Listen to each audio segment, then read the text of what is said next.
Charte de l'impérialisme. La présente charte a été élaborée à Washington pendant la traite négrière, ensuite discrètement négociée à la conférence de Berlin en 1885, pendant que les puissances occidentales se partageaient l'Afrique.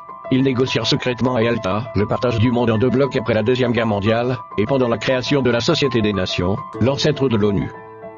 Disposition générale. Article 1. Devise de l'impérialisme. Gouverner le monde et contrôler les richesses de la planète. Notre politique est de diviser pour mieux régner, dominer, exploiter et piller pour remplir nos banques et faire d'elles les plus puissantes du monde. Article 2. Aucun pays du tiers-monde ne constitue un État souverain et indépendant. Article 3. Tout pouvoir dans les pays du tiers-monde émane de nous, qui l'exerçons par la pression sur les dirigeants qui ne sont que nos marionnettes. Aucun organe du tiers-monde ne peut s'en attribuer l'exercice. Article 4. Tous les pays du tiers-monde sont divisibles, et leurs frontières déplaçables selon notre volonté. Le respect de l'intégrité territoriale n'existe pas pour le tiers-monde. Article 5. Tous les dictateurs doivent mettre leur fortune dans nos banques pour la sécurité de nos intérêts. Cette fortune servira de dons et crédits accordés par nous comme assistance, et d'aide au développement aux pays du tiers-monde. Des régimes politiques. Article 6. Tout pouvoir et gouvernement établi par nous est légal, légitime et démocratique. Mais tout autre pouvoir ou gouvernement qui n'émane pas de nous est illégal, illégitime et dictatorial, quelle que soit sa forme et sa légitimité. Article 7. Tout pouvoir qui oppose la moindre résistance à nos injonctions, perd par le fait même sa légalité, sa légitimité et sa crédibilité. Il doit disparaître. Des traités et des accords. Article 8. On ne négocie pas les accords et les contrats avec les pays du tiers-monde, on leur impose ce qu'on veut, et ils subissent notre volonté. Article 9. Tout accord conclu avec un autre pays, ou une négociation sans notre aval est nul, et de nul effet. Des droits fondamentaux. Article 10. Là où il y a nos intérêts, les pays du tiers-monde n'ont pas de droits.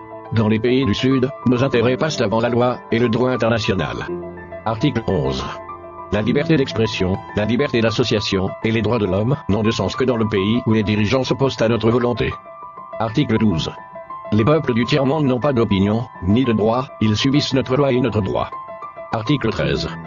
Les pays du tiers-monde n'ont, ni culture ni civilisation, sans se référer à la civilisation occidentale. Article 14. On ne parle pas de génocide, de massacre ni de crimes de guerre ou de crimes contre l'humanité dans les pays où nos intérêts sont garantis. Même si le nombre de victimes est très important. Des finances publiques. Article 15. Dans les pays du tiers-monde, nul n'a le droit de mettre dans leur banque un montant d'argent au-dessus du plafond que nous avons fixé.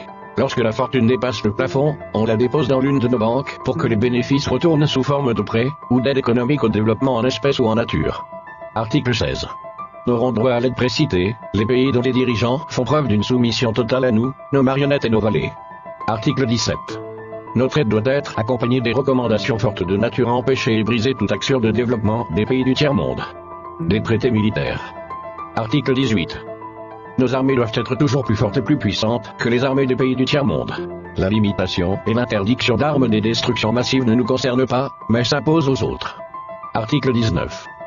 Nos armées doivent s'entraider et s'unir dans la guerre contre l'armée d'un pays faible pour afficher notre suprématie et se faire craindre par les pays du tiers-monde. Article 20. Toute intervention militaire a pour objectif de protéger nos intérêts, et ceux de nos valets. Article 21.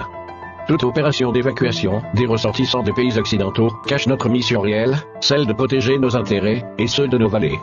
Accords internationaux. Article 22. L'ONU est notre instrument, nous devons l'utiliser contre nos ennemis, et les pays du tiers-monde pour protéger nos intérêts. Article 23. Notre objectif est de déstabiliser et détruire les régimes qui nous sont hostiles et installer nos marionnettes sous la protection de nos militaires sous la couverture des mandats des forces de l'ONU.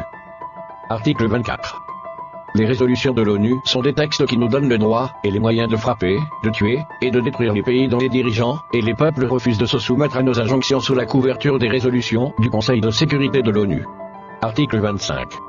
Notre devoir est de maintenir l'Afrique et d'autres pays du monde dans le sous-développement, la misère, la division, les guerres, le chaos pour bien les dominer, les exploiter et les piller à travers les missions des Nations Unies. Article 26. Notre règle d'or est la liquidation physique de leaders et dirigeants nationalistes du tiers-monde.